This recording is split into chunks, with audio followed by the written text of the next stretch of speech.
And we are live, everybody. I want to thank you all for joining me on my Royce in the House YouTube channel. This is Royce.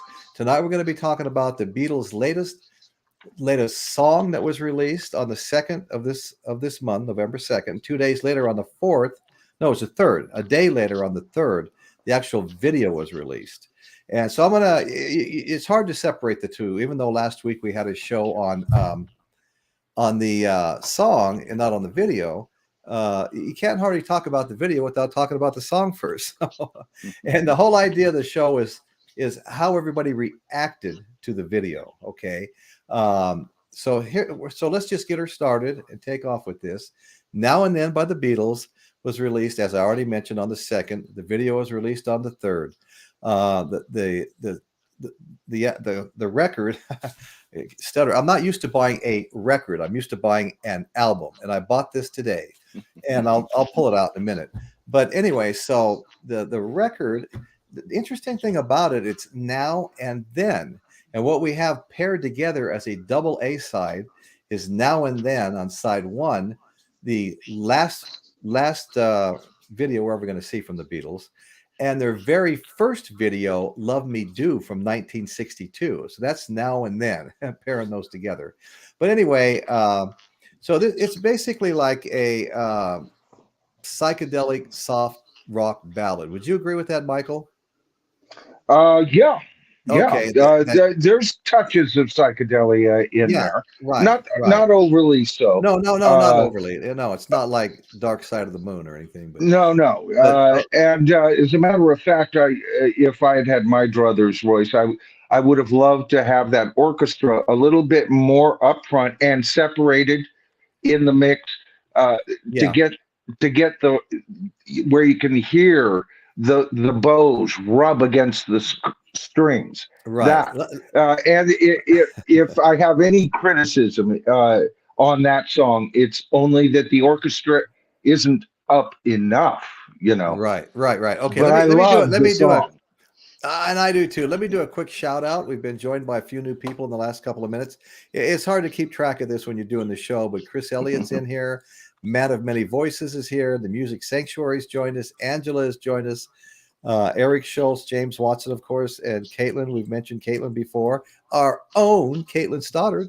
Anyway, so let's get back to this. Okay, so this was a ballad written by John Lennon and recorded in 1977 as a solo piano home demo, but left unfinished. Okay, after Lennon's death in 1980, the song was considered as the third Beatles reunion single for their 1995-1996 retrospective project, the Beatles Anthology, okay, following Free as a Bird and Real Love. These songs were provided to Paul, George, and Ringo by Yoko Ono, all based on Lennon's demos, on a little recorder, And Now and Then, it was shelved for nearly 3 decades until it was completed by the surviving bandmates, Paul McCartney and Ringo Starr, including overdubs and guitar tracks by George Harrison when they were trying to make it work in 95 and 96. So they had footage of that, which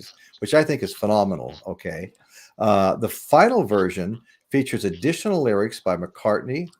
Lennon's voice was extracted from the demo, as we talked about last week, not made by the demo, just taken out by the demo, with software that was developed for Peter Jackson and his team, known as the software. The name of the software, it's not called AI, it's called Machine Assisted Learning, or MAL, commissioned by Peter Jackson in 2021 for the 2021 documentary, The Beatles Get Back. Okay, Jackson also directed the music video for Now and Then. The song received acclaim from critics who felt it was worthy of a finale for the Beatles. Okay, and I got to tell you, I was telling novice Nick here right before we got going that first of all, I listened to the video a couple of days ago, no less than 6 times,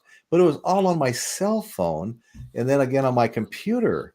and I wasn't, I thought it was good, but I didn't think it was great. With the catalog that the Beatles have to offer, I mean, it's a whole lot to compete with there. Okay, so I finally bought the record today. I keep wanting to call it an album. It's a record. It's a record. Okay, Yeah. and I'm going to pull that out real quick because I played this. Actually, made a short of it and got a copyright claim against me. But I played this. I'm going to say no less than six times earlier today.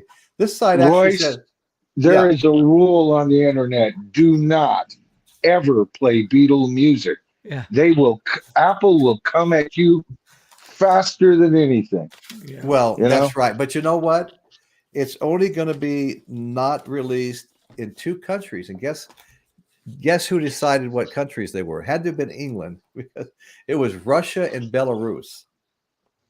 So and that was like the copyright. It's not going to be played everywhere. And it was a short. It was a 15-second video. I like to make them a little longer than that. I'll stack a bunch of Beatle albums or some other kind of paraphernalia on the counter next to the record player, and I'll film that stuff once I cut the 15 seconds worth of music off, so I don't exceed my allowance there. So anyway, getting back to this. Okay, so Yeah, either doing that with the Beatles or Led Zeppelin, I wouldn't even entertain the idea. right. Yeah, Well, they're notorious for counter. No, countering all that. Some of them are. I know. I've had these before. It reached the #1 position in the most listened songs category on Spotify in the UK, and number 15 globally. This is just in the last couple of days. It also reached #1 on iTunes in the global top, as well as United States and United Kingdom. Okay, the project was largely shelved because of Harrison's dislike of the song due to the low quality recording. McCartney later stated that Harrison called Lennon's demo recording, "It's fucking rubbish." Paul McCartney, Giles Martin credited as producers for the recording, while Jeff Lynne is credited for additional production from Electric Light Orchestra. We all know Jeff Lynne. Okay, so Jackson's production. A lovely man, very talented too. Oh yeah. They called on him to help. Jackson's production company, Wingnut Films, was confirmed to isolate instruments, vocals, and we talked about all this last week, and individual conversations utilizing its audio restoration technology. Okay, so for promotion wise, they had a 12-minute documentary film, Then and Now, the last Beatles song, written and directed by Oliver Murray, debuted on November 1st, 2023, on the Beatles YouTube channel and the Disney Channel. Okay, the short film tells the story behind the song, including commentary by McCartney, Starr, and Harrison, as well as Sean Lennon and Jackson. The film also played excerpts of Lennon's separated vocal tracks, as well as excerpts of the final song. Okay, so now this show is really going to be about. Royce, did you notice that when they showed the excerpts of the final song, this is why I have my criticism about the orchestra. The orchestra was way up in that mini documentary, and that's what I wanted to hear so prominently in the final cut. All right, so yeah, that's what I'm talking about, brother. No, I hear you. I enjoyed the orchestra, but I didn't feel like it was too high or too low. And maybe had I heard it different versions, like you just talked about the demo, I saw that, but I didn't remember just how high the instrumental was in that. The orchestra, I mean. I think it raised it some by having the orchestra a little higher in volume, it not being on the final cut. I think. I think. Okay, well, I think most of us have seen the video. You've seen it, right, Nick, or no? Yes. Oh, okay. It features never before seen film of the Beatles, including footage provided by Pete Best. You wouldn't think he'd be out filming the Beatles, right? Scenes filmed during stalking, yes. Filming, no. Okay. You know what? Did he take that? I'm trying to remember if he was on stage with them in that little excerpt, or did he just have access I don't remember. film? I watched that several times today, and a couple of times right before the show, and I don't remember seeing him. And I'm not so sure I'd recognize him if I saw him. Okay, Right. So anyway, so Pete Best, But he's the guy in the pompadour, Royce. Okay. From time to time, they do throw him a bone. They let him come on something before and make some money. And well, they had to during the anthology. They had to do that. Yeah, that's what I was saying. He filmed some scenes during the 1995 recording sessions for Anthology, as well as unseen home movie footage of Harrison and new footage of McCartney and Starr performing. So they're still trying to help him out a little bit. Right. Okay, so anyway, like my focus was really going to be on individual reactions, my reaction, everyone's reactions on the video. I watched it 2 more times right before the show started, and right after I'd listened to the actual vinyl. I listened to the actual vinyl 5 or 6 times and made it short. And I got to tell you, how many times did you listen to the vinyl, Royce? I listened to the vinyl around 6 times. Wow. Partly because I was trying to make it short. I was constantly taking the wrong 15 seconds. Mm-hmm. But anyway, so I got through with that, but I also always listened to the whole thing again. And I really enjoyed listening to the album on a good vinyl player. It sounded so good. In fact, my wife, when I played her, we listened to Now and Then together, not on a good stereo, but just it was either my computer or the cell phone or something. And she wasn't in the least bit impressed. And when I started reading to her comments from some of the people that had heard it, they were about 50-50. About half of them didn't like it. And Betty was just sitting there smiling. Well, they feel the same way I do. Well, tonight, when I was playing it, she has to do the stop. She's got the remote for the stereo, and she has to stop it when I give her a little signal at 15 seconds because I don't want to go over 15 or I got to mess with it. So she listened to it several times with me out there, and she goes, I said, I really like it. And she goes, oh, wow, it's really grown on me too. So she liked it too. But what was my reaction to watching the video? I have to tell you, it evoked all kinds of reactions in me. Well, to start off with, I've been listening to the Beatles since 1964 when I was in the 6th grade. That's when the British invasion hit. And that's when the Beatles owned the airwaves. I mean, they were number one and they stayed number one for some time. And then they came in and out of being on top over the years as other genres of rock and everything came on the scene. But anyway, so I've been, a stronger Beatles fans at sometimes than other times. Listened to it a lot as a teenager, a lot of great music out in 68, 69. I've already told the story too many times about my brother's house, listening to Sgt. Pepper's Magical Mystery Tour, stuff like that, my older brother. But anyway, so having already repeated it one more time, I won't say any more about it. But the Beatles were great. The Beatles are great. And when I was watching that, and Bruce from from B-Sides, it used to be the R&B show. Now it's B-Sides. Bruce was making some really good points last week about how the video was a little bit of a hustle to appeal to our emotional side and get us to all run out there and spend a bunch of money, get every variation of the album we could possibly find. But he made some good points, and I was kind of saying, well, that kind of makes sense. And yeah, it's always there's always a little money grab involved somewhere, right? I mean, the whole vinyl industry, it fits into that category in some degree. It's sure taken a lot of my money. I'm not regretting it. I've enjoyed it. Don't get me wrong. I haven't bought records for 25 years, and now every week I'm buying records, right? Making up for lost time. Making up for lost time. That's right. The collection keeps growing.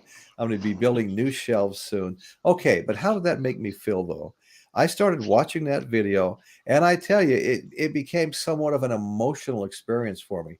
I'm not talking like bawling like a little baby or nothing like that shit. I'm talking about the feelings I was feeling inside watching these guys after so many years, after 2 of them have been deceased for a number of years. it was like it was a little almost overwhelming the first time I watched it, to tell you the truth. But I love the video, and I actually love the album now. I keep saying album. I'm not used to buying 45s. I can't break that habit. I've bought I've bought two 45s. One was a 7-inch of Jimi Hendrix Purple Haze, and that was done on purple translucent vinyl. I couldn't pass that up when I saw it, being a big Hendrix fan. And then, of course, this one, it's a 45. I guess you can also buy it in a 12-inch. And I don't know if that's, you hear about the 12 inches being done in 45 RPMs and all these different things to try to get the level of quality up a little higher. I think it is available in 12-inch. Yeah, I read that too. Yeah. So anyway, the reaction for me was a combination of nostalgic and emotional, and it had that effect on me. But at the same time, I enjoyed the hell out of it. And I'll probably be watching it many times. If it's ever available commercially, I'll probably buy a copy, although I could probably download it if I wanted to. But anyway, so I want to ask you guys, Michael, how did you feel when you saw, what was your reaction, your personal reaction to seeing the video? It made me like the song even more. I gave it a B+ on the video before that. Okay. And I would say it's a good A- now. Not quite A, not quite A+, but I'd give it an A-. I moved it way up. Yeah. So it moved up, and I know there's a lot of criticism about the video being too nostalgic and things like that. Nick believes that, I believe. A bit. Bruce does, that it was kind of forced on us a little bit, Can I interrupt you for 1 second? Sure. Bruce is on the show right now. Good. Here's Bruce. I just we were really anticipating you joining us, and I just put a link up, and it's about the third from the bottom right now. Why don't you jump on here, because I really enjoyed hearing your input after seeing the video. So anyway, all right. Anyway, I was going to say, with all the imagery and everything, I took it just like I took Help. All right. First of all, the original demo was taped at 80 beats per minute. Paul upped it to 88 beats for a minute. And I think that's where some of the criticism is coming in right now. Hi, Bruce. And so what I'm saying is, a lot of fans are thinking, well, that's too popish. Right. He did this slow, mournful ballad, and now it seems happy. Mournful, yeah. Right? Okay. Right. So first of all, I think it's the lyrics are rather upbeat. Okay, as presented, and this is what happens when Lennon and McCartney work on either one of their songs. Paul upped the beats to 88. That was wise. All right. He wrote the score. I think it was too far down in the mix, but he wrote the score. It's an appropriate score. Okay. And Bruce, by the way, I've reconsidered. Yes, his bass playing is marvelous on this. It okay. Is. I think that was our one point of contention between Bruce and I, and what we felt about, what Paul offered. Because I had stated, any average bass player could do it, and that's true, but it's that dum-dum-dum kind of feel, that lop along Beatle feel to it. So with all of this imagery, I almost looked at it as Penny Lane Part 2, as far as videos go. Okay. All right. Somehow that video tells a story, even though it's just a bunch of snipped up versions of the Beatles walking around the Penny and riding around the Penny Lane area. Right. And so I think you need to look at this video as a collage. All right. And they are claiming this is the final Beatle song. All right. So what did they want to leave us with? They wanted to leave us with a magical feel. I'll give you an example. They thought too much clowning around. I thought, now remember in Sgt. Pepper, Paul McCartney conducted the freaking orchestra, right? Bringing John in, dancing behind that podium. God, that was such, oh, sorry. That was so fucking John, man. That was John. John. And then when he's doing this stuff in front of Paul and Peter Jackson adding his shadow dances across the microphone in front of Paul. Gave it a real three-dimensional. So to me, is if you got them, toke them, smoke them, and rewatch the video. All right, because there's magic in that video, and it did improve my taste of the song. For me, it did for me dramatically. Yes, yeah, especially after listening to the song on a good player, with great speakers and stuff. It was. Well, I think it's good for this panel because you and I are, I think, a little bit more up about the video, and I think Nick and Bruce kind of is the flip side to that. Well, I'd like to hear one of them talk about it right now. Absolutely. Go ahead, Nick. Well, first of all, let me introduce Bruce. We've got our good friend Bruce here. Bruce Hi, everyone. Collins, used to be the R&B show, and now he's B-sides. Well, I'm B-sides, but I think for tonight I'll be also known as the Christmas Grinch. Oh, here we go. Okay. We'll save the Grinch for last here, because we want our hearts to get this big. That's right. I have not yet received my copy of the record, and from what I understand, it opens up and sounds more warm, and the reason we buy records. And because it just brings so much more to it. So I've listened to it several times. That's an understatement. I've listened to it quite a few times, and I think it's a marvelous love story. I really do. It's touching, it's eloquent. There's points where it tugs at your heart because it's telling the story of if you've ever been in love, what we've all been through or have yet to go through. So there you go. That right there is touching and remarkable. And Michael had mentioned that maybe the orchestra could have come up some more. I agree with that because it was a beautiful arrangement. Paul did a great. They all did such a wonderful job with it. I don't think it's a great song. It's not one of those that'll go down in history, but I think it's for the time we're in right now. I think it's a beautiful love song. Now we'll slide on over to the video, and it's just what? It's nice seeing the pictures from history and seeing that, but when they start getting, it's too eloquent and too pretty a song to have this mishmash of people clowning around and joking, and it's nice maybe, but not for this song. I just think it was misplaced. They were trying to show the lighter side because it is a heart-tugging song, but I think they would have been better to just leaving it as a heart-tugging song, even though we're walking down memory lane. The song wasn't about the Beatles walking down memory lane, I don't believe. It was a love song between John and Oko. Sure, it wasn't Peg. That's another story. Yeah, exactly. But I just thought it was misplaced.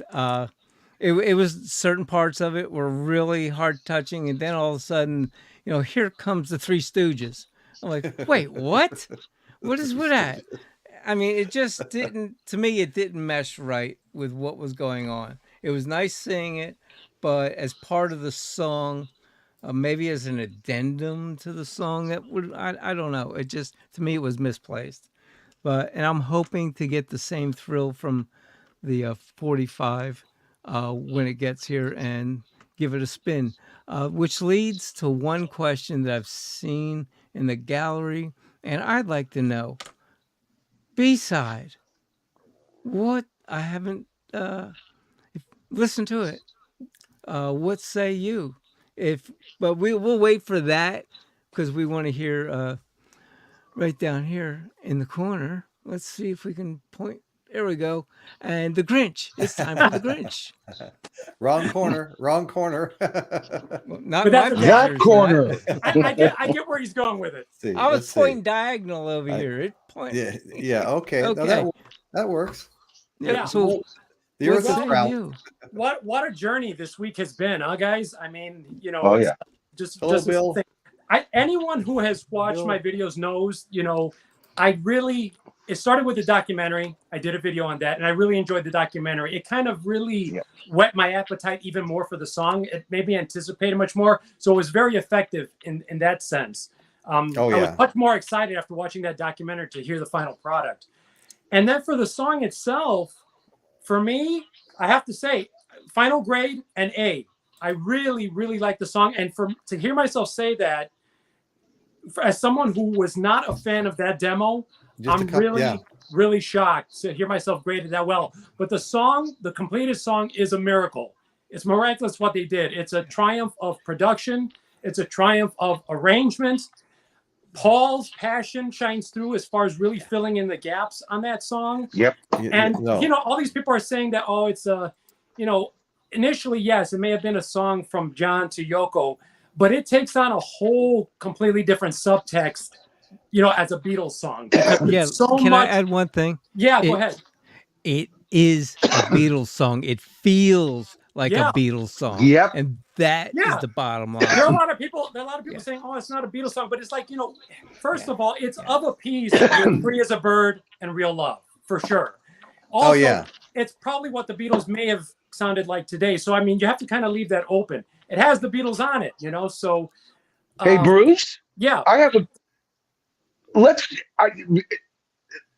after you make your thought, I'd like everybody to rank those three songs on the panel. Okay? The three now post-John Beatles songs. But go ahead, buddy. I was just thinking about that, you know? Yeah. And surprisingly, this one, to me, because of the technology being where it is and it feeling more complete and whole, and, you know, and the clarity of John's voice, it's the best of the three for me personally, you know, until they go back and fix the other two, and then we'll be able to rate it a little bit better. That's a good point. That's a fair point. Yes, that is a fair point. And so that's my feeling on the song.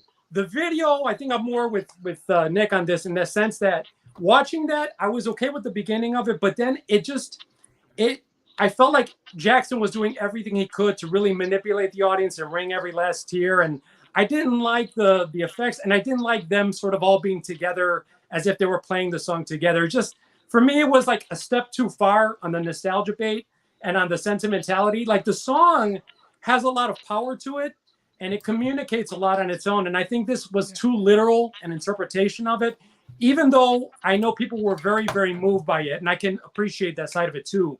But I kind of found it a little bit cringeworthy myself, to be honest.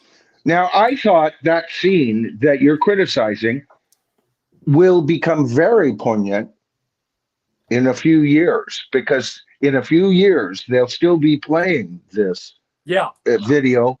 And what if all of the Beatles have passed away and now we are left with this Jackson piece? I think that's what the Beatles were going for, is alive or dead, we are forever. You know, and I loved that feel. That's what I got from it anyway, Bruce. Yeah, I can totally relate to that. Totally relate to that. And Bruce made some comments about the song itself, that he had moved it up from like a B to an A minus, and that's exactly how I feel. Do I think it's a masterpiece?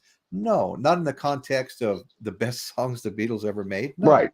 But not at all. But what I'm trying to say is it's a masterpiece. No and yes. It's a masterpiece how they put this damn thing together. Right. That's a masterpiece. You know what this song is suffering from is the way they marketed it, because they overhyped it so much. And, you know, to the average fan, they don't know the work that's gone into this song, and they don't know where this song came from in terms of here we're preaching to the converted. Like I was going to urge everyone, probably. I was going to urge everyone who hasn't heard it to listen to the original demo, and the stems are out there too. If you really want to know the work that was done in it, listen to the stems. But of course, I think everyone here has done that. The general public, they don't understand like sort of what was accomplished here. So they're just comparing it to like, you know, the best Beatles songs or whatever. And it's not that. It's a whole different accomplishment. And the other thing too is that while it might not be like a perfect song in terms of like in the Beatles canon, it has a lot of emotional power for what it is. Right. Okay. Yeah. And you know what, Bruce, even when we disagree, I got to tell you, I love the way your mind works, you know? Likewise. Yeah, totally. Yeah. And it, totally valid. I can understand. First of all, as Bruce already knows, I had a lot of concerns going in when we first heard that they were going to release this song. And and here's a cool thing to listen for. You know, the extra parts that Paul wrote, you know, and finishing. Do you notice when Lennon finishes each verse in the demo, he kind of almost whispers and doesn't quite say the word. Yeah. People don't know this about Paul McCartney. Paul McCartney is an excellent imitator. He can imitate anything. He's a freaking monkey. And he sings it, and you could swear it's John, and it's Paul. Wonderful. Wonderful. Well, you know, I really enjoyed hearing that little bit of mellow slide guitar by Paul. Sort of doing it in a style that he thought maybe how George would have played it, you know. And to those who are criticizing that should have been faded out at the end, are you freaking kidding me? Yeah, it comes to that crescendo, and Bruce brought this up and I did too in an earlier video, was that wonderful octave on Paul's bass, and those notes that the slide plays is like an orchestra in itself. It's a wonderful, one of the Beatles' best endings ever.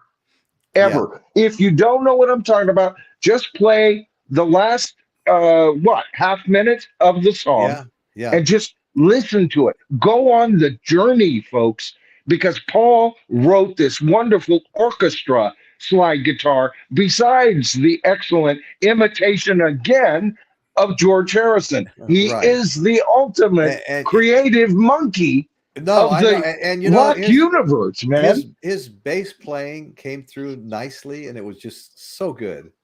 I mean, I love the bass playing. And Ringo's drumming. Ringo's drumming is just totally right on. Yeah, I like Ringo's drumming, especially when he really kicks into the mix. But my one criticism about that bass playing is Paul should go back to his freaking Rickenbacker. His best recordings were on the Rickenbacker. Michael Hofner's. No, I love the Hofner. I love the history, but he's only playing that the Beatle bass because he's pushing the Beatle element live and everything. And I know that it's an icon, but folks, the Rickenbacker. Another Rickenbacker player. He would be my second favorite bass player of all time. Chris Squire from Yes. All right, you cannot freaking you listen to Sgt. Pepper's. All right, and all of Paul's bass parts. You know, that's not played on a violin bass. Yeah, you know, and his wonderful bass playing on McCartney is a Rickenbacker. And that wonderful live album, Wings Over America, he's playing live, and he did it right in front of me at the Cow Palace. A Rickenbacker, man. That's his best bass, bar none. The violin bass had its due and everything. The thing can barely stay in tune. He loves that thing, though. He absolutely loves that thing. Yeah. I know he does. Well, you know, out of all the Beatles, and there's nothing wrong with this, but out of all the Beatles, Paul McCartney wanted to be a Beatle the most. Yeah. You know, he's in love with the Beatles to this day. Yeah. He would say, "Oh, we'd put on our shirts and then put on our suits and our Beatle boots, and all of Our a sudden, Beatle boots, you yeah. were a Beatle."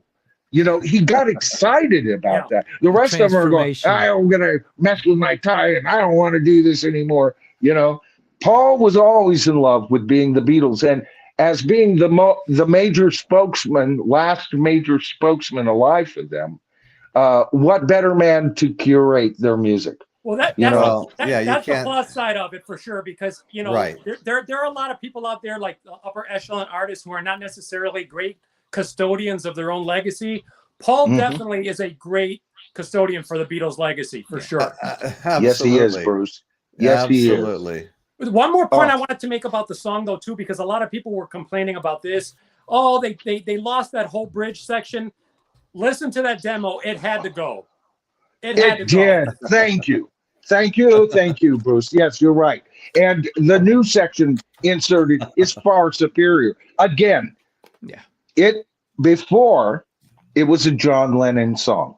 The demo is a John Lennon song.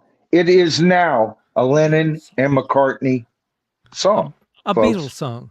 It's a Beatles song. Another Lennon McCartney original. Yeah, another Lennon and McCartney original. I mean, that's Christmas. That's why I put up my green light and with the fireplace behind me and everything. To me, it's Christmas, folks. It's Christmas. Yeah. You know, you always know it's Christmas. We were talking about this in the green room. Boy, those masseuses you hire, Royce. Yeah, they're nice. They're good. But in the green room, we were all talking about. This is the first time since 1969 that both the Beatles and the Stones have released material in the same year. We turned our clocks way far too back. Good one, Nick. Yeah. Excellent. Yeah, so, I mean, especially folks our age and Bruce's age, and maybe even slightly younger, too, than Bruce. Christmas was a time, either through reissues, smartly released around that time. Christmas is Beatle time. You know, when they did that game in 2009, when they re-released those hot albums in 2009, it was Beatle time for 3 years in a row. All the stores had, that game and everything. It was one of the hottest videos you could find on YouTube were scenes from that game. Yeah. And brilliant marketing, and yet somehow totally Beatle. This is why they're the number one band for me, because you all on the panel know I am a major Led Zeppelin fan. And, it's like this, but you got to give it to the Beatles because they are myth incarnate, folks. Led Zeppelin's near that, but they are myth incarnate. What's his name? The famous psychiatrist that took acid and said, he called them living avatars. Timothy Leary. Leary. Thank you. Timothy Leary called them the 20th century's living avatars. And an avatar, folks, is someone who transcends to godhood. Okay? So now I don't buy all that shit, but except for I love the myth of it. Yes, like I have a mythical Mount Rock Olympus on my channel, and they're hot. Right. They're right there. So I love the myth of that, and they are myth incarnate. They're almost ingrained into our memory engrams at this point. I mean, there were mythologies about them in their prime. I mean, that's how mythical they were. You have the Icarus myth of the Paul is dead thing. And I mean, so it's like, that's nothing new. God. It's just, they've been there, Yep. Yeah, no, they've been there, and like I said, there were times when I was listening to more Beatles than anything else. And then there was gaps. There was gaps in my Beatles listening as I grew up, and I probably listened to them almost as much now as I ever did. I've been doing a lot of Beatles shows. We did Revolver and I mean, everything. Sergeant Pepper's. What haven't I done on the Beatles? Sergeant I Pepper's. revisited Abbey Road the other night. Yeah, we did Abbey Road too, and I have Magical Mystery Tour, and I haven't done that, and I've got some other stuff. I've got some older stuff, you know. Magical Mystery Tour. You know, I feel, you know, it's the Mistake album. First of all, oops, we have an album. Oh, do we? Yeah, those Yanks over there made one. You know, so when you think of it like that, and it didn't have the cultural impact of Pepper, right? And the masterpieces on Pepper can't be touched. There's no doubt about that. And the two masterpieces I'm thinking about is Within You, Without You, and A Day in the Life. A Day in the Life. Those are masterpieces, right? But and when you just finally get the time to just sit down and listen to Pepper all over again, like, you know, it's still a masterpiece. It's still the supreme example of psychedelia. But I've got to tell you, over the years, if I go to those two albums, I pick Magical Mystery Tour every time. It's more listenable. I was going to say the same thing, that I actually rather listen to Magical Mystery Tour than Pepper. And I've always felt that way. In general, me too. I mean, Pepper has its place. Magical, you know? No, it's a great album. It is. Yeah, I listened to that a lot. And 16 years old, I listened to that a lot. Oh, you know, and some of the minor cuts on it. I'm thinking, Baby, You're a Rich Man. I mean, what a wonderful, wonderful song. It is so psychedelic. That's got to be one of, you know, if I made a list of the most psychedelic songs in history, that would be a contender. You'd have that one up there. Hey, Michael, look, did you see the note here from James Watson? Actually, I owned a martial arts school and I called it Avatar Martial Arts. Did you really? Yes. Yes, and the Avatar thing, because I'll tell you, when I quit drinking, I was at my most liberal self, all right? Okay. And I've got to tell you, I was into the martial arts and everything. I love the mythological aspects of it. I love the spiritual aspects, the physical pounding and everything. I just love that, right? And so Avatar Martial Arts, that's what I chose to call, is to transcend yourself beyond just this, to make yourself something better, not into godhood, right? That's cool. I like this comment by Dan Goucher here too about Led Zeppelin's mystic status. You know, Michael, you were talking about the martial arts, and you know that I was in the martial arts too. Had a black belt, was an instructor and things like that. But you know what's funny is we would work out hard. Not everybody worked out that hard. Some people got, you know, some people didn't like it, you know. Mm-hmm. But we would work out hard. We'd get hit hard. We'd get kicked hard. We'd get knocked down 100 times a night. And I tell you what, you walked out of the martial arts studio with all your toes jammed and everything aching from head to toe. You hope the hell nobody ran up and threw a punch at you. Yeah. True enough. Yeah. Yeah, my original instructor worked us almost to death. Oh, yeah. You know?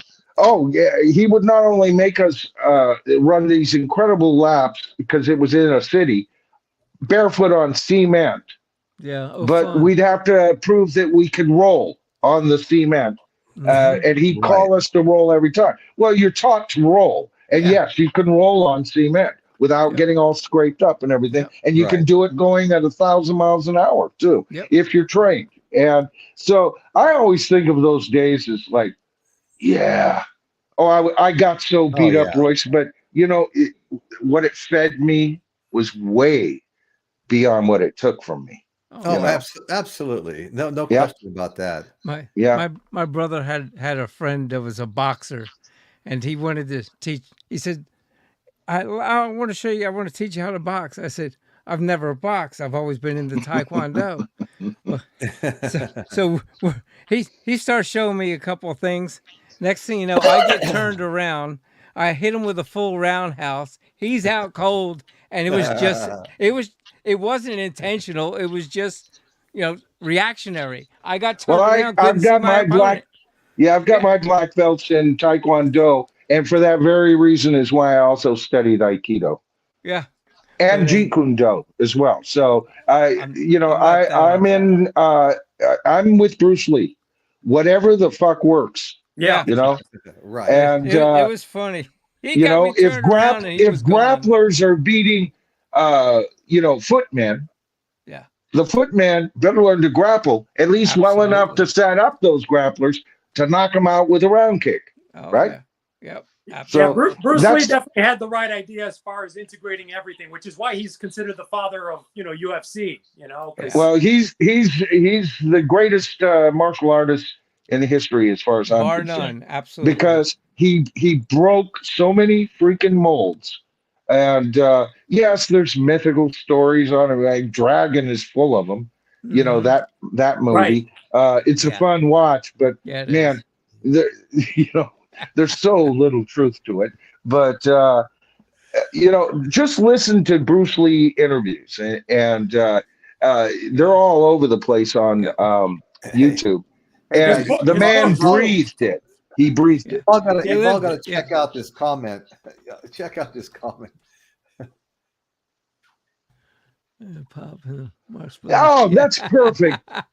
All right. And that's Raj, huh? Raj and Bing. Okay. That says it, man. Yeah. Thanks for joining us, guys. Really appreciate it. Yeah. I love that. The Marx Brothers. And they were actively compared to the Marx Brothers in the 60s when their movies came out. A lot of critics did that. I got to say something real quick before he gets away again. David, Safe and Sound Texas Audio. All right. Please join us. I'm putting a link up. I know you got something to say about this. David, you're too much. I really enjoyed your Steely Dan video. Absolutely. The other day. Oh yes. Anyway, David, I have a link up. Come straighten us out on this whole. David. Let's hear it from the audio file, man. Yes. He actually made a video about it and has some really great, insightful. I saw that, but I was filming one today, and I was planning to be up here, Bruce. But I did see it, and I plan to go back to go see it. Yeah. I don't miss any of his. Is good. I watch all of his videos. Really good. Oh my god. He put me over the edge. He's just wrong for that.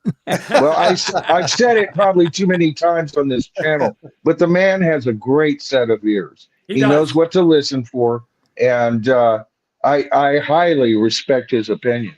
Well spoken too. Music Sanctuary. I agree with you 100%. I agree with you 100%.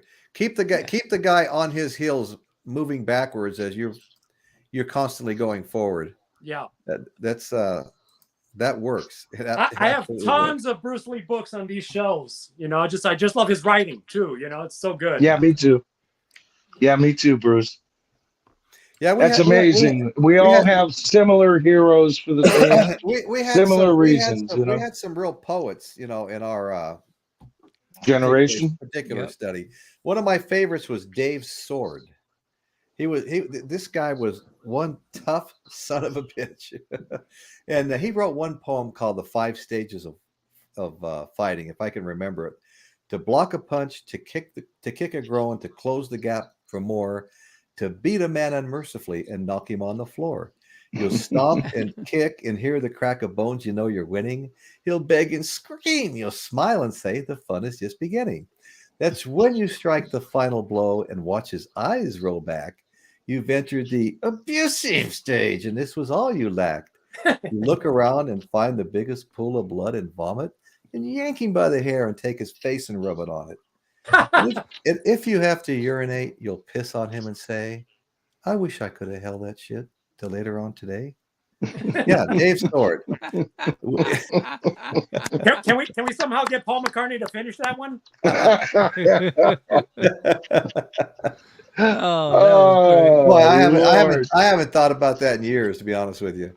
Well, Dave, he was he was one great guy, actually. Yeah, that's a good question, Dan Goucher. There. Let me go. Yeah. Huh, that's a good question. Would Prague have happened? Ooh. Well, I consider, in general, there's going to be some group I'm not aware of but I think the Moody Blues were the beginning of prog, and the Moody Blues were obviously influenced by the Beatles and their orchestral recordings. So that's a valid point. Yeah. Great band, the Moody Blues. Absolutely. Yeah. Oh, yeah. Love them. I mean, I was blessed to be able to see them live at least once. So, and great show. Yes. Yeah. And them acquiring Justin Hayward just in time, it really set them into a more focused direction.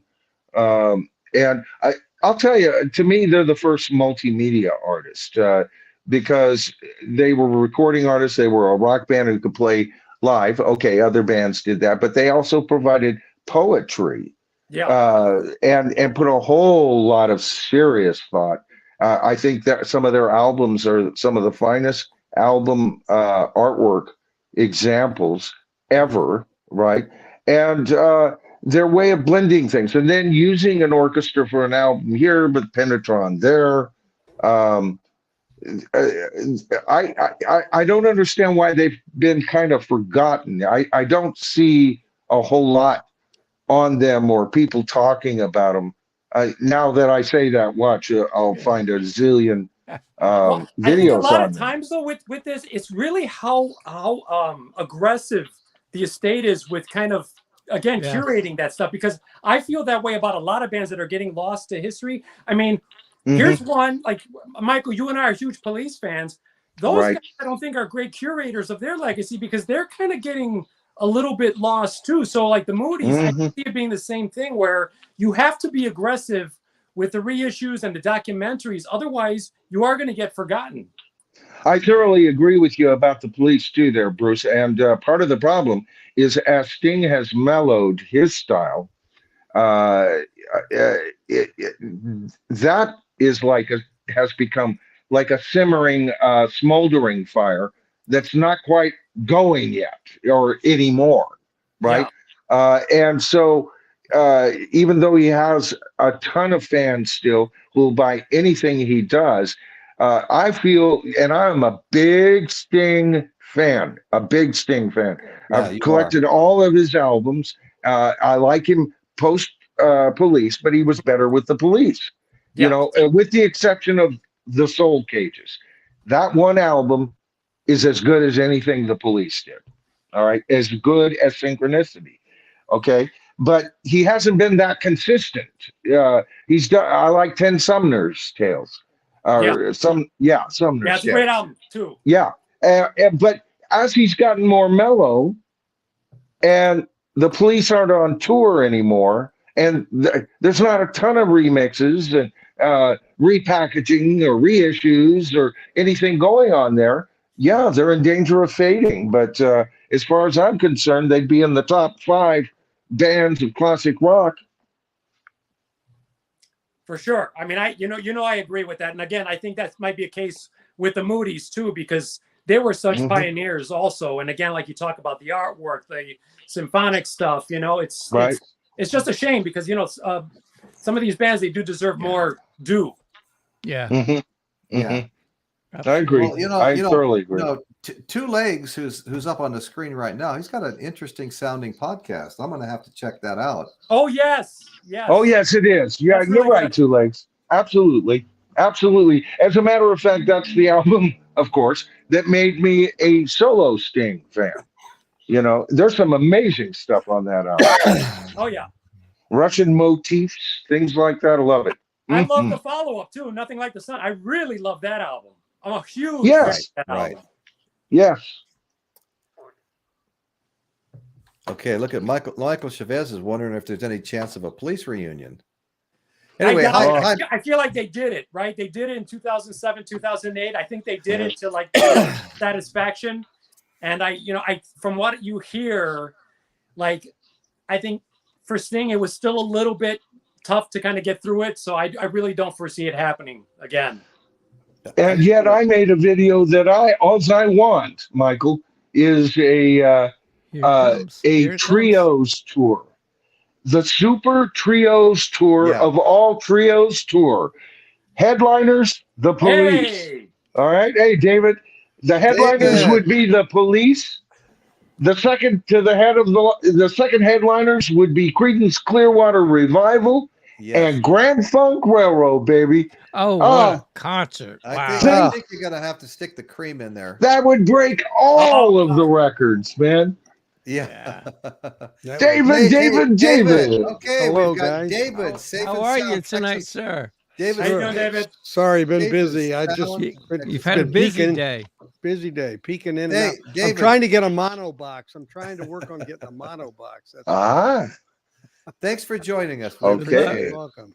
And David, Really kudos to you appreciate for it. that great video you did on the song. I thought it was very, very eloquent, very well put. Oh, And thanks. I will be watching it, David. It came out, and I was prepping for the video I just put out and this show. So Yeah, no I'll problem. be over. I'll say hi. No problem. Hey, Michael Chavez, thanks for being here, buddy. First chance I've had to say hi. Been too busy running my mouth. Thank you, buddy. But I'd be interested in hearing what David has to think Absolutely. of this song Absolutely. sonically, and Sonically, and as a fan, David, also. Yeah. But yeah. sonically, I mean, now I haven't heard the Atmos or any of the, those extremes, but so I haven't heard it on vinyl yet. So I've only heard it online. And it didn't seem to have quite the production that I would have expected. I guess I was longing for George Martin, I guess. Well, that's my one criticism is the orchestration was kind of squelched down in the mix. Mm-hmm. What do you think? Yeah, I mean, it didn't have it. I think it would have brought the song and lifted it more. I think they were so focused on the voices and, getting these guys forward because, they're the Beatles, right? But Right. I just feel like it had some airiness that it could have had that wasn't there. And it could have been a better production, I guess, from that perspective. Right. I guess I was trying to hear the close mic'd, cellos and violins that we got with a lot of the classic Beatle material. And it seemed to me they even put a bit of Hall on it. Yeah. Don't you think? Yeah. Hall or reverb, folks, for those who. Yeah. See, I was looking for a little of that Jeff Lynne, like where you get that ELO, like showdown, where you get, where you get that strike, that kind in your face. Yeah. I was really, I don't know, that was just to me, because the song is compatible to that. I mean, it would have worked. But again, I just think between the technology and the voices, and I think the other stuff was just filler, and it really didn't. They didn't really emphasize it enough. Well, I agree. The good news is there'll always be a remix and remastered that we can go back to. And probably even a box set. You know what got me though? A small one. It won't be much bigger See, than this. David, I was thinking the same thing as you, and Royce was thinking the same thing. That's weird. Royce said he changed his mind after hearing it on vinyl. Really? Okay. I listened to it a whole bunch of times today, and I really enjoyed it. Yeah, because I felt the same. And his wife also agreed with him that it sounded different and better. Well, that's a first. She flat. No, that is a first. Thank you. But I went in a store. I was happened to be in a Barnes & Noble yesterday, and I'm looking, and they had the single sitting there. It was $22 for 2 songs. Yep. I know. Well, this one. I was like, what? I was surprised. We went to Target today, and just for the hell of it, I noticed online that Target had them, but I didn't expect them to be in the stores already. Yeah. And so we walked. That's the red vinyl one, right? That Target's. Yeah. No. It's blue. It's blue. I thought Target. No, I don't think they did a red one. There's going to be different colors. Okay. Yeah. This is blue. This side says Parlophone. Parlophone. Well, it makes sense. It's in blue. I might have misheard, Royce. The red. No. I've seen pictures of the red too. Okay. I hear they're harder to find. It seems like from what I've heard. What was really cool that came with this. I don't know if you want to call them liner notes or what, but this is a fantastic story, right? Well, my green screen's messing with me. This is a fantastic story right here. It's too long. It's too long to read, but I mean, This is almost an entire show right here. Yeah. Somebody just commented on the cover. Could you get a more lame cover? Oh, Well, God. you know what? Yeah, it's supposed to be a Yes. clock. It's a clock, right? That was. But here's the thing. Here's the thing. Okay, I have to. go ahead. I have to plug this for those of you who haven't seen it. I'm not a fan of the cover, but Matthew Street told the story of the clock, which makes it more fascinating, and it gives it a lot more meaning. So that's right. And he's talking about he was talking about the clock on the other side of the cover that represents "Love Me Do." This clock. Yeah. Yeah. There it That has is. to do with the main cover. The main cover is now and then. The front of it's now and then. Right. But doesn't the back clock cover also is have now and representing then on "Love it? Me Do." The clock says now and then on it, though. If you look close on it, I think it has the words on there, and that has some. So I got to meaning to it. I got to it's flip to the back of the 45 cover to get the meaning of the front of the cover. Okay. Oh yeah. Yeah. They really need to put instructions on there, I think. Right. So so you have side bore and side clock. Yeah, because I can't stand that front cover. It's terrible. Yeah. James made a funny comment here. Yeah, I saw that. I don't, a lot of Jeff Lynne, the early stuff especially is really good. I mean, it's not disco-y at all to me. The early stuff for sure not. I think disco, his stuff would rub between genres, his sound somehow, and he was popular during disco, but he was a rock artist. He was, to me, I didn't hear that. But he's one of the few artists that just sailed through the disco period. Other artists like McCartney and the Stones coming up to with a single to kind of get in on it a little bit. Yeah. But Jeff Lynne just sailed right on through that period, it seemed like. Did some of his best stuff as far as I'm concerned.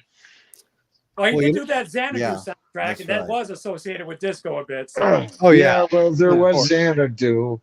Okay. Oh, that hurt, Bruce. All right. There was Xanadu. My bad. Okay. I don't care. Olivia Newton-John on skates is okay with me. I'm sorry.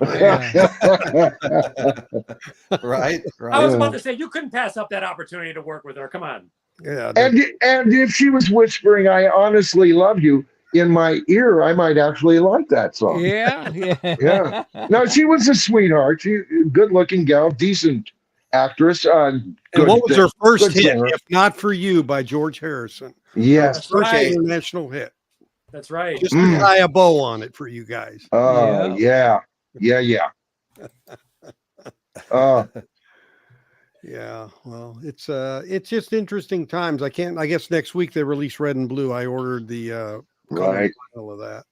I think what is it? The 12th? the 11th? 12th, I thought. 12th. Okay. Maybe it's 11th. Maybe I don't know. 12th is. I guess it's going to be fairly pricey for those. Oh yeah. It is.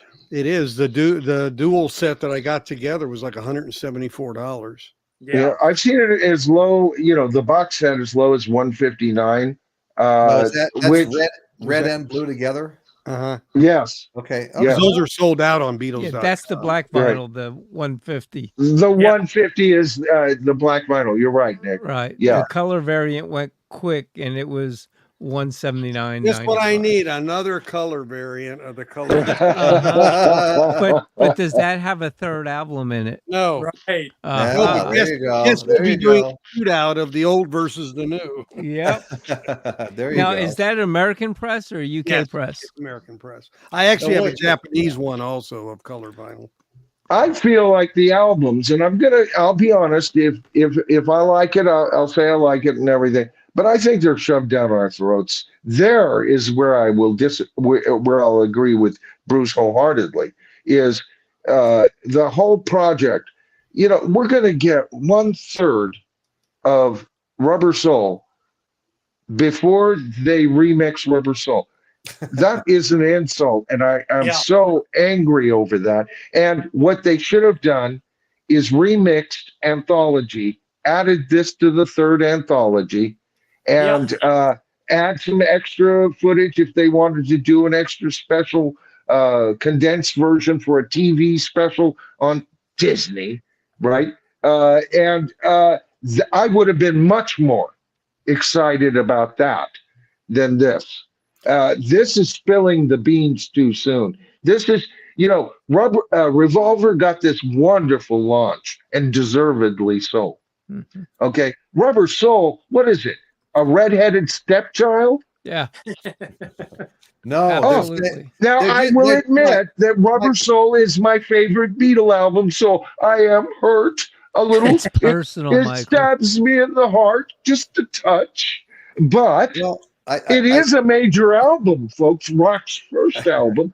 Shouldn't it be treated with a lot more respect? Yeah, but Michael, I agree with you, but I said it before and I'll say it again. I think it's probably smart marketing to keep pushing Rubber Soul back and throwing. I know. I think once you get past Rubber Soul, you might see the sales of some of these other box sets drop off. The less desirable ones, I mean. Yeah. And if you're excited, oh, sorry, Bruce, go ahead. No, go ahead. I was just saying, if you're excited about it, $159 for a box set, with 6 sides, that's not an unreasonable price, especially with all the remixing, the single, and the extra disc that you get. The extra disc, 3 albums. That seems these days to be a bit of a bargain, right? I mean, Revolver went for $200 and more, but initially, yeah. So that's $40 off what that was, and you're getting a lot more material. A lot more material, and it's good. It's good material. Is the thing. It is, yes. As I said, it's compilations. Yeah, but it's kind of the whole marketing of things. It's kind of bizarre, though. They've made some bizarre choices between that cover. But the other thing too is I really do not like this Now and Then being attached to the Blue album. That's 67 to 70. Right. If you got that box set, they should just throw in the damn single with that box set and just give it to you separately from the Blue album. So I don't like that idea. Right, I agree, Bruce. The other thing is they're marketing this as the final Beatles song, and it is, right? It's the final Beatles song, but they still, and it's going to come out, and they're going to use it and hype it just as much. At some point to sell a future box set, that Carnival of Light will be marketed as the last unreleased Beatles song at some point too. No, there's going to be a look what we found. Yeah, I was just going to say that, David. I wonder if we've heard the last from the Beatles, and I don't think we have. How many of these little handheld tape recording videos are going to be out there? And the technology is getting so good that they can really bring them all back to life. Well, there's a special algorithm that they're going to insert in George Martin's grave, and they're going to transfer him back in, and then they're going to, if that works, they're going for John and George, right? Right. Well, and at some point, to tie it back to what we were talking about last week, at some point, whether it's 50 years or 100 years, whoever is the custodian of the legacy at that point, that they will give a future generation, similar to the Avatars, they will get a Beatles reunion, done in that style, in a specially built arena. I agree 100%. I agree 100%. We'll see them all on stage. We'll see them all on stage again with new material someday. Oh, I think we're going to get a brand new domed thing at Las Vegas with Circus Olay and everything. No, I don't know. Holographic Beatles. Yeah, holographic Beatles are like a year or two away. Yeah, Royce. Exactly. Yeah. It may not be that far away, really. Yeah. So, no, they're just too damn big. They're just too damn big. The world's not going to let them go. No. And, Groovy Lisa, how you doing? We don't want to let George Washington, Abraham Lincoln go, We don't want to let, the Mayflower go. They're built into our very nature almost now. Yeah. That's right. Yeah. Well, I mean, if ABBA can do it. Yeah. You know, classic rock is here to stay as far as I'm concerned. I mean, who knows 50 years from now, but it's really standing the test of time. I do know that. Hey, Nick, you were going to say something? Yeah, I didn't want to delve into the political world, but there's a reason why we still need Washington and Lincoln to be in the front of our minds as American citizens. The good old days. Yeah. Amen. But don't go to the theater.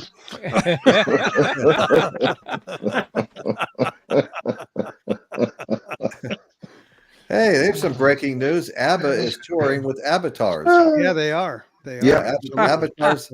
Avatars I'm surprised David didn't write that one. Yeah. Somebody beat you to it, David. Yeah. I was just outside the ABBA museum last week. So. Oh, yeah, okay. And so was Emerson, Lake, and Palmer. And there's only one of them left. Yeah. You know, Yeah. they're out touring. Yeah, Well, I think like Dan's right. Like I told my psychic, if you were any good, you'd know I wasn't going to pay you for this session. Right.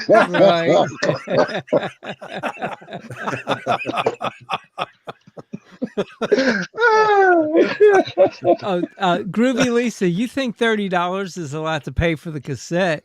Just see what it'll cost you to get a decent cassette player. Oh yeah. You know, there's a local artist who she put out an LP, and it came in a special set. You got an LP, you got a CD, you got a cassette, and you got a mini disc. Oh, wow. Hey David, do you know if the cassette is based on metal tape?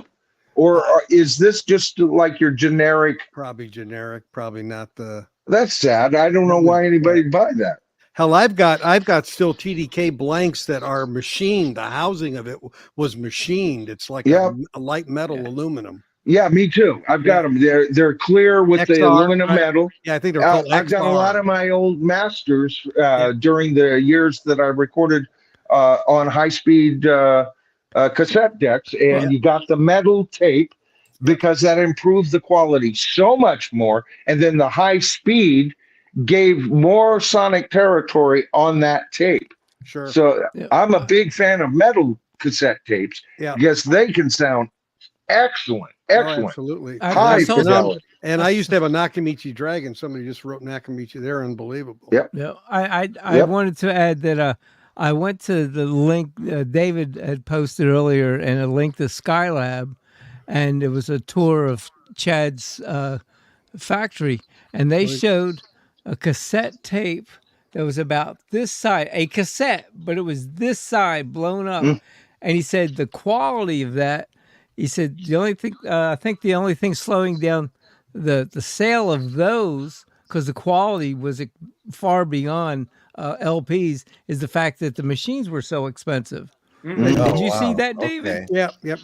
I mean, that's the first time I had seen one of those, and I was like, "Wait, what?" Yeah, it was another format, kind of like Beta versus VHS. Kind of like Beta quality was better, but they didn't have enough time on them, so they lost. Right. And I had a Beta player, and the quality was exceptional. NFL Films was all done on Beta. Yeah. Well, they still actually use Beta tape, even on some of the studios still use it. Some of the cameras still have them. The quality is just there. Yeah. I know the old reel-to-reels were really good. Oh yeah, absolutely. Yeah, and Chad's making them for production use for $500. You can get White Stripes Elephant on reel-to-reel. Yeah. Oh, can you really? Wow. Yeah, the first reel-to-reel that I actually owned was a 4-track, but I couldn't afford a mixer. Oh, so I had to kind of pre-mix everything, to get all 4 parts on, Yeah. But I had tons of fun with that. It was an old TIAC 4-track. Oh, yeah. Yeah, real nice. Now mine was only the 1/4 inch. They had the 1/2 inch version. So mine was semi-pro, Yeah.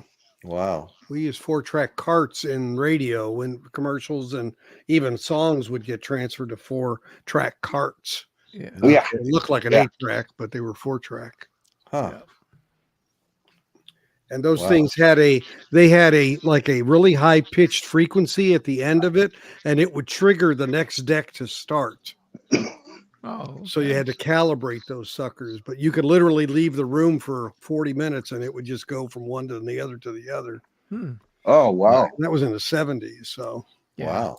yeah. Did we lose Michael, or is his chair on fire? I'm here. I've got some technical. He's We've floating. been Difficult. playing Houdini all night. Oh, really? Yeah. It seems like all the best stereos I saw in the late 60s were brought back from friends of mine's older brothers from Vietnam. Oh, yeah. Sansui was They really had, oh big. my God, Oh, they had the Sansui. greatest sound in stereos I ever heard in Oh, my yeah, life. All of Sansui. them. They were all great. Yeah. Yeah. Akai Absolute- and Hitachi. I thought maybe Michael was looking for his wig. Oh, Oh, yeah, that's smart cool. ass. Hey man, hey Don't leave David, the screen, dude. you just reminded me of the short hair wig I used to tuck my long hair up into to get a job at Albertsons as a Oh, really? shelf stalker when I was about 18 years old. Now you said it reminds me of that song "Signs" by Five Yeah, Man no, that's Electrical yeah. Band. Oh, yeah, yeah. Yeah, Who yeah. was that? Love Who it. was that? The Cowsills? No, No, the no. 5-Man Electrical Band on Lionel yeah, that's Records. what you- Lionel okay, Records. okay. And the Now, sign here's that. says, Me long-haired, working for freaky you, people and here's need not trivia. apply. Not apply. Here's That's trivia. right. Here's Yeah. trivia. That was the B-side of a song called "Hello Melinda." Nobody liked it. The Right. DJs played Signs, and then they made it an A-side. Yeah. Right. Gotcha. That's crazy. I loved that single when it came Oh, out. yeah. You I know? think It was- everybody that was did. such a great song. Yeah. Yeah. Yeah, Oh. that's a blast from the past for sure. Yeah, Yep. And you know what? I liked Hair by the Councils. yeah. Yep. No, that's right. Hair Yeah. by the Or Council, from yeah. Hair, actually. The- Yeah. Yeah, Yeah. from Right. Hair, right? Well, But I that, liked their version. I thought, you know, hey, and that came out right around the same time as Donovan's Atlantis and yeah, you know, yeah. the Free Love and all of that. Oh, I was a sucker for it all. Who, you know? who remade Signs? Was that Tesla? Yes, I believe so. Okay. That's good enough for me. a different test, a different sign. yeah, yeah. Okay. A remake of it. A Oh, modern, really? modern Okay. version, yeah. Okay, Yeah. didn't. Okay, I only know the original, I guess. Yeah. Yeah, I've only heard a bit of Tesla. I'll give that a listen to. I'd be interested to see what they did with it. Yeah, it was really good. I think it was Wow. pretty Yeah. faithful. Does that band only run on electric or what?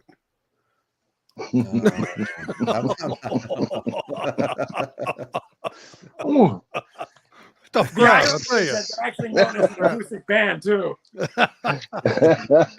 Yeah, 5-Man Electrical Band. Yeah, they also had Oh, yeah. Absolutely Right was another top 40 song they had, I think. Mhm. I remember that one. Yeah. Yeah. Yeah, I'm everybody's phone a friend on music for records. So Gene Simmons wants Uh. a Kiss cover band taking their place as employees of Kiss after Kiss retires. Yeah. Okay. Yeah. Well, That's he keeps hinting at that. surprising. Yeah. Not surprising. Well, I think it's going to happen. It's consistent with the Kiss philosophy and brand. Right, Mhm. right, right. And it's what branding has become, and it sickens me. But that's the way, you know. I mean, God, this to me reality now seems like we're in the movie Tron. Yeah. All right, Mhm. you know, it's the total acceptance of what's not real, and the refusal to acknowledge death and the passing of the former greats to encourage others to come and take their place. It's hurting rock and roll, I know. I've got to put James Watson's comment to the test. Somehow I wound up with 2 Hackney Roses. Oh yeah, that's right. Not Hackney Hackney Roses. Diamonds. Hackney Diamonds, yeah. Anyway, I have 2. I think I'm going to have a little giveaway or something. Okay, so There you what go. James is saying, for the price of a new Beatles 45, you Yeah. can buy a new Stones album. I paid $18.97 for the Beatles 45, and I paid $33.97. If I can find the right corner here. $33.97 for this. Well, my green screen's failing me. Anyway, so not quite, but close. But I got the weird one. Oh, okay. I got the baseball ones with the World Series champions. There you Texas go. Rangers. Nice. Congratulations. It was a good year to get this one. Yes, I saw Zep Earl on his channel got his too, David. Yeah. But James, you're making a good point, because that's a ridiculous amount of money. Yep. You can buy half the single albums, down there at Hey, wait a minute. Where did David go? Where did David go? Where is David? David? David's going to get his wig. He's going to get a blue pill. Well, I got to get a haircut this week. Yeah, I've been meaning to talk to you about that, Nick. Mm-hmm. What's that? What are you talking about? What's a haircut? Oh, yeah. Okay, this gets the worst cover ever. What the hell did they do? What is that? Not that much. Oh no! I had it cut, and I got this cover on, the one I had made. Oh, nice! Yes, I love this. This is the real one from the single and the CD. Yeah, and this is what Mondo did to it. Yeah, and everybody needs to watch the extended version of this movie. Absolutely. Yeah, it's a masterpiece. It really is. I love it, especially the line about his guy's arm swelling up. I'll leave the rest to you to think about. I couldn't catch the name of that. What was the name of it? That Thing You Do. That Thing You Do. Okay, thank you. Oh yeah. The song it was written for the movie. Tom Hanks had a hand in the writing of some of the songs. That's right. He takes a secondary role as the band's manager. That's right. Liv Tyler is in it. The beautiful Liv Tyler. Oh, God. Okay. Right. And you know what? It's a wonderful love story. It's a realistic view of how bands get to different levels. All right. With lots of humor. I mean, it never ceases to entertain you. It's one of rock and roll's. I wouldn't put it on the level of Eddie and the Cruisers, the original one. I love that one for other artistic reasons, but it's one of the great rock and roll movies, I think. Yeah, really well done. Yeah. Nice. I got to check that out. I think the Music Sanctuary really hit the nail on the head here. We'll get to see Gene Simmons as a holograph.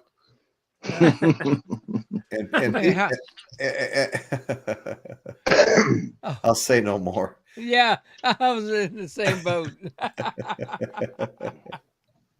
Well, I actually did a. People will still be paying for meet and greet. Sorry, David, go ahead. That's okay. I actually did a video on That Thing You Do. If you ever want to watch it, I just put the link up to it. I did a video on that movie and the soundtrack because it's right up there, man. And it's almost like you get so engaged. You feel excited when they're excited. You feel down when they're down. I mean, really, when Liv Tyler first hears that song on the radio and she's licking that stamp at the mailbox, you just, that energy you feel her running down that street. It's just unfreaking. It's like the Beatles. It's like watching the Beatles in a hard day's night running by the train station. Right. Same kind of energy. Right. There are so many parallels, and hey, there's a thing in there, Michael. Watch when they hear that song and they go in the appliance store of his dad. Right. The guy who is the one who is going to go in the military, in the Marines. Right. He opens the door, he walks in, and he stops to wipe his feet. Yeah. It happens so fast, but you don't see it. But it's and that's a ton of clues that he's not quite what the rest of the band is. Yeah. And you find out as a result of his fastidiousness and all of that, he's getting ready to join the armed forces, I love it. Yeah. I love it. Then a bunch of guys from the Marine Corps taking to Disneyland, and he's supposed to be on a show. He's supposed to be on a TV show, and somebody else has to do it. But they got the Wolf Man. The Wolf Man. What you got there, Nick? Oh yeah, there's my video he's showing. Oh gosh. Yeah. That was an excellent video, by the way, David. I don't know if the screen can take two of you up there, David. Oh my God. Wait, I'll go change my hair. Hang on. Yeah. Well, look, it's funny. The first time I held it up there, everything froze. Everybody froze. All swirly started. Oh no. Yeah, and I was like, wait, what? Oh my goodness. Hey, David, are you familiar with those Wax Time records Dan Goucher is speaking about right here? Let me see. Wax Time record releases of classic albums. No. I'm not familiar with that either. No. I think they're just digital copies. I'm not sure if they're needle drops or not. Okay. Is that I guess that's a label? Yes. Okay. It is a label. Let's see. Look it up. There was a jazz reissue label called Wax Time.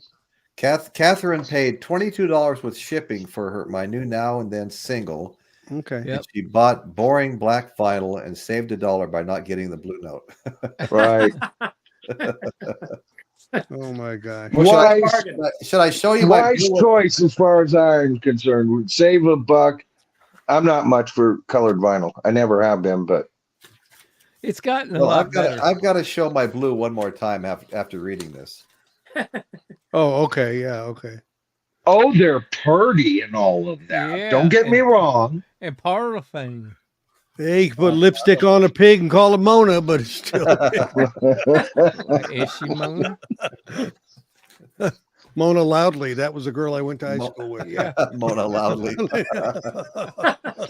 I got a deal for you, Mr. Douglas. Yeah. Yeah. That was good, Mike.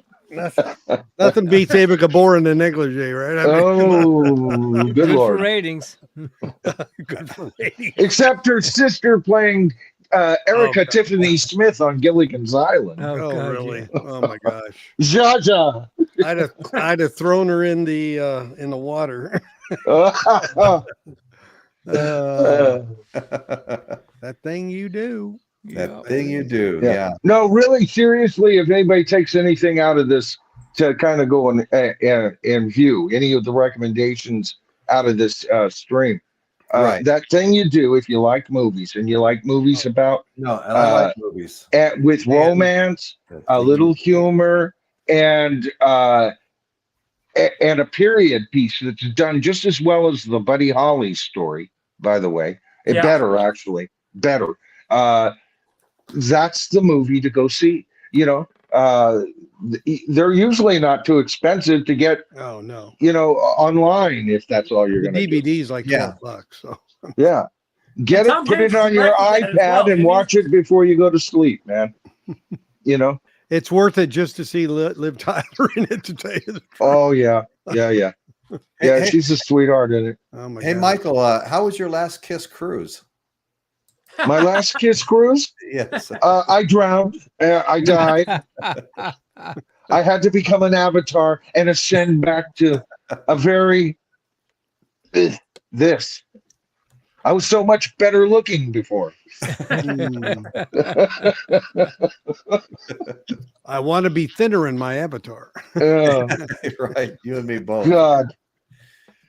Kiss and then stuck on a ship for 2 weeks. Yeah. Oh. I'm there, baby. They may I'm as there. well have asked Michael what how much he enjoyed his last Motley Crue concert. Oh boy, I'd rather go to a Kiss cruise. Ooh, Any day. Oh, what a horrid band! I'm going to be doing a video pretty quick on them because Mick Mars has got a new single out. That's right. Oh, really? Yep. So I'll be reviewing that and kind of catching up on that Motley crap.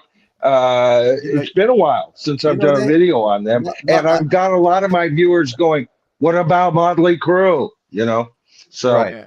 I agree. I would agree with you 100% on Motley Crue today, but back in the day, what was it, late I agree. 80s, early 90s? They had some good stuff. I mean, a lot of good stuff. Dr. Feelgood and just a whole bunch of stuff. Yeah, I've stated that many times. They started off. They still weren't my favorite band, but I didn't hate them. I liked a couple of their records, and I did too. And I watched them devolve from human to the scum beneath my feet. The white trailer trash can. Wasn't that a Bette That Midler they are. song? You're the scum beneath my feet, or the bird between my wings, or That's a Buffy song. oh, look what came in the mail on Sunday. Oh, Listen. That's the Atlantic 75 Analog Productions. Ooh. Dr. John Dr. John, yeah. and Foreigner. One more foreigner. Oh, okay. That's one of my favorite albums. None of them's been open. David's got None of them been open. David's got the absolute best stuff I've ever seen. Yeah. Well, Yeah, He's a boy with toys. He's a boy with toys. yeah. Oh, Sorry, Bruce, what were you if you saying? haven't seen David's latest video, you say he's a boy with toys. He's got a few more toys you need to investigate. Now, you said you wouldn't talk about those. You're the one flashing it on YouTube, buddy. Oh, yeah. Okay. All right. Yeah, well, okay. We got a few new people in here. Beto Rodriguez, thank you very much for joining us, brother. Jeff Davidson's in here now. Hey, guys. Catherine S. is in here. Good to see everybody. Yeah, good to see Hi, you, Catherine. guys. Thanks so much for showing up. We really appreciate it. Absolutely. Yeah. Showing up Wow. or putting up? Putting up. Putting up. They come to watch the wreck that is us. Come to watch a train wreck. Yeah, It's hop it. on the crazy train. It's a beautiful thing. Patsy Cline movie is good. Patsy Cline. Yes, it is good. Patsy Cline. Yeah, Patsy is great. Every now and then in the kitchen we'll pop one. Yeah, that is Roy Orbison's radio channel on Pandora, and she'll come up quite a bit. Gosh, she's just Problem is, when I hear Baby's Arms by her, I can't help but think of Planes, Trains, and Automobiles with Steve Martin and John Candy great in movie. bed together. Sorry. That was a great movie. Yeah, how do you like those Rams? Those aren't pillows. Oh, great line. That's a All-time movie great that line. needs to be watched at least once every 2 We years. watch it. We watch it the Wednesday before Thanksgiving every year. There you go. Wow. That and Young Frankenstein is another one. Yep, there you go. You just make a yummy sound? No, I didn't make We it. used to watch that Christmas Vacation every year. Oh yeah. You know, Steve Martin and yeah. And my favorite's It's a Wonderful Life. It just got that spot in my heart. That's the one I watch every year. Yep, absolutely. Every year. Yeah, I almost watched that 2 nights ago, Nick. Almost, and I thought, no, I'm gonna savor it for a while. What a wonderful film! There's there's a new one I've added to my repertoire over the years, the past few years, and it's brand new. It's The Chosen has produced a couple of Christmas specials, and they're just remarkable. I don't know if you're familiar with. Oh yeah, I've watched. I was tagged in on that the second it was an app and got on there, and and they generated it. Yeah, love that series. Love it. It's great. What a great beginning and how they came to exist. That in itself is worth watching. I think it's a hour and a half special where they go through how they come to be, and it's just remarkable. But anyway. I'll tell you, if you ever get a chance to go to Branson, they have a theater there, and it's 3 sides, the front and the sides, and they have a two middle aisle, not middle, but side and side, huge aisles that they're doing Esther this year, the story of Esther. And these actors, it's like the city, and they are on all sides. They have horses coming up and down these aisles while you're in there. And I mean, awesome. I like that idea. And it's only like $50. I mean, it's unbelievable. The Pentecostals of Alexandria do that here in my community. And I think they've hosted 3 presidents so far. And it is just remarkable, just the acting. It's all parishioners. The animals, the whole 9 yards. Yeah. When is that, Nick? When is it? When is it? You need to let me know. Christmas over. I will let you know. It's one of those things. It's a must see, and it's sold out pretty quick. So wow. As soon as I find out, I'll let me know. But Let me it's know. an incredible. I want an excuse to incredible come show. visit you. Come visit you. That would be great. There you go. I got to say, I Absolutely. really agree with Michael Chavez's comment here. Yeah. His favorite Christmas movie is The Godfather. And I got to tell you, that's my favorite movie of any season. You know, I just love to hear Vito Corleone say, "You all know me here. When have I ever refused accommodation? This one time, this Salazzo business. And I believe then, and I believe now, this drug's going to destroy us all." Very good. Very good. Thanks. Yes. Thanks, Michael. You got him going again. Wow. Die Hard is a Christmas movie. Put that fucking horse in the bed. I told you guys to quit horsing around. I said quit horsing around. I didn't say that. It was Santino, my boy. Yeah. I got it off of McDonald's burger, you know. Yeah, milk. Yep. Yep. Christmas is coming. It's going to be here before you know it, friends. Oh my God! And they're already. You know, the only mistake with that movie is the horse asks a dumb question. How can I get ahead? I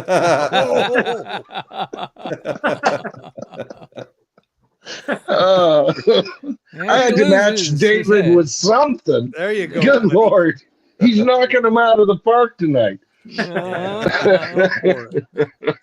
I'm looking at the guy sending me the video of his Beatle mono box that I'm going to buy. So oh, that's crazy. I'm surprised you don't have that. No, I missed the boat on that. I've got Help the Does he have Revolver two? mono, but that's not much else. I got a couple of other things actually. Yeah. Hey, I think Die Hard, Kate. What do you mean Die Hard's not a Christmas movie? Yes, it is. It came out on Christmas. Oh no! It's and it about happens Christmas. during Christmas. It's at Christmas time. You know, the Christmas party that gets foobarred.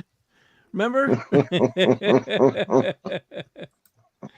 Oh, you mean when a moonlighter battles Snape? What? Die Hard? I missed it. Something happened. Oh, okay. Yeah. Well, you know, he comes from moonlighting. And oh yeah. the actor who's the bad guy is the same guy. Yeah. What's his name who played Snape? Yeah. Sorry. That's okay. Right. And our viewers came all this way for that. Yeah. Alan Rickman. They got what they paid Alan for. Rickman. Thank you, Bruce. Yeah. Yeah. He was great. He was a great actor. How about why with a spoon? Because it'll hurt more. You remember that one? That was Robin Hood. I'll carve your heart out with a spoon. But why? Because it'll hurt more. He was a great actor. Line. Oh, yeah. Yes, he was. Gone too soon. Yeah, very too soon. Yeah, he could do just about anything. Yeah, he could transform a movie. Well, I mean, quite literally, if you knew the story of Harry Potter and how he had to play that, he played it perfectly. Yeah. Because then when you go back and watch it after it's revealed who he is and what he is, every scene, you can now see him as a good guy. Whereas the first time you saw it, he was a bad guy, right? Yep. So now that's superior acting. He was considering all of that in each movie. And it's like they told him, you know, you're actually the salvation, but you've got to, you know, blah, blah, blah. And he took it on full bore. Matter of fact, I think it's the best acting in Lord of the Rings. What am I saying? The Harry Potter series. Yeah. I like his roles better than anybody. Actors of that quality, you know, in the arts don't happen that often. No, they don't. I mean, we have a lot of above par and good actors and artists and such. And I'm the farthest from having any talent when it comes to the performing arts. But it's kind of like profanity, and I know it when I hear it, and I know it when I see it. Right, Nick, are you frozen right now? No, he's kind of warm. You guys have been freezing in and out, so pick up your hand.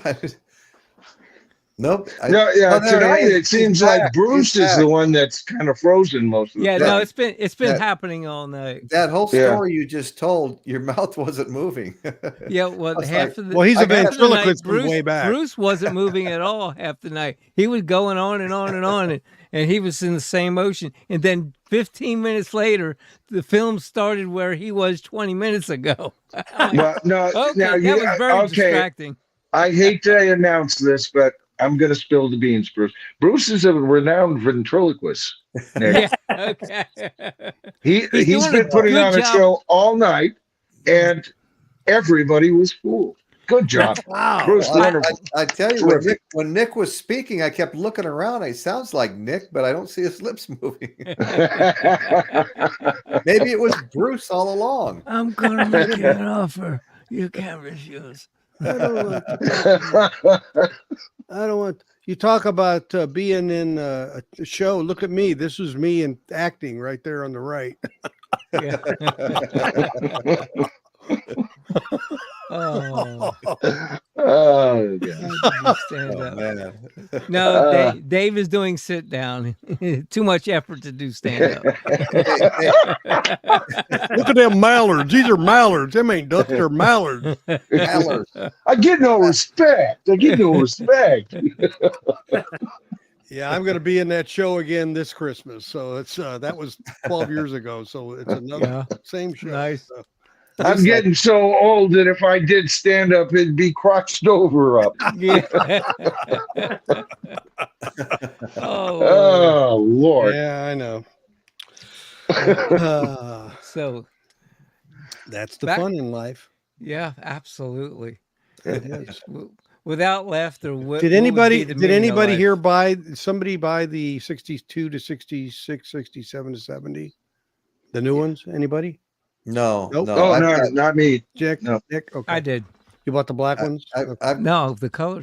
You bought the color. Okay. I immediately went on, because I knew they'd go quick. Did you buy it from the UK or did you buy it from the Universal? UK. Okay. Yeah, Universal. I'm sorry. Okay, Universal. Okay, because they had them.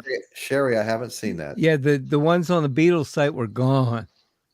Yeah, I know. I've got the red and blue, and then I've got the red again in red vinyl. I have them both in black, then again in red. And I almost picked up the blue and blue vinyl about a month ago. I passed on it. Side 4 had what I thought was unacceptable scratch on it. The other 3 sides were like brand new. Yeah, that sucks. It's funny though; those scratches you never know until you hear it. Well, and you know what? I asked her if I could take it home, and she pointed to the no refund sign behind her and said no. Then I asked her if I could bring a little record player I have down and play it. I just wanted to see it glide past that scratch, Absolutely.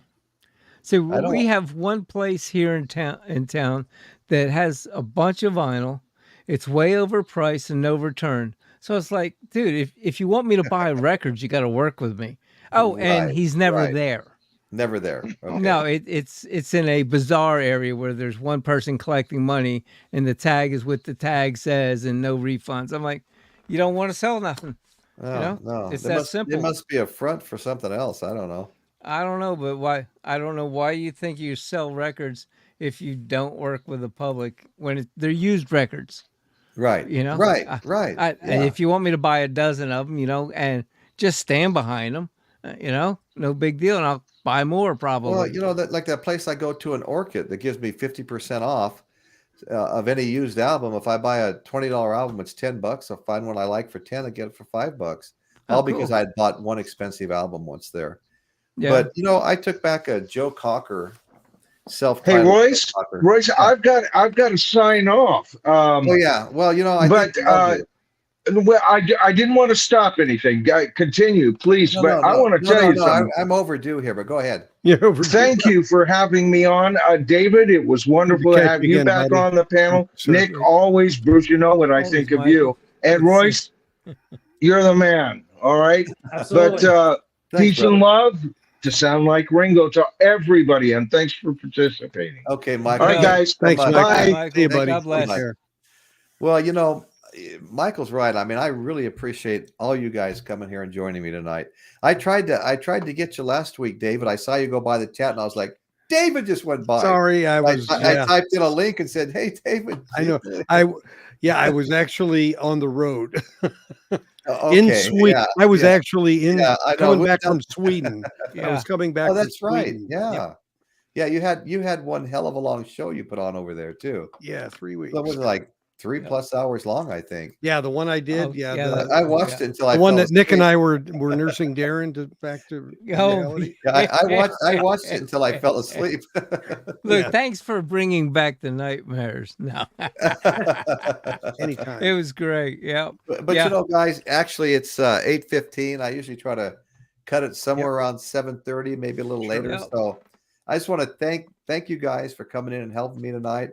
And I just really want to thank the chat. You guys really make the show. I mean, without the chat, you know, I love having a live chat. I think we've got the best that's ever been. Yep. And thank you, Lisa, for being here. Everybody go to Groovy Lisa's channel and check her out. You'll Caitlin, enjoy thanks it. for being here, Caitlin. Yeah. Thank you. Caitlin, James Everyone. Watson. Yeah, everyone. And of who's course. this safe and sound guy down Who's here? your Yeah. And Dan Goucher and Jeff Davidson.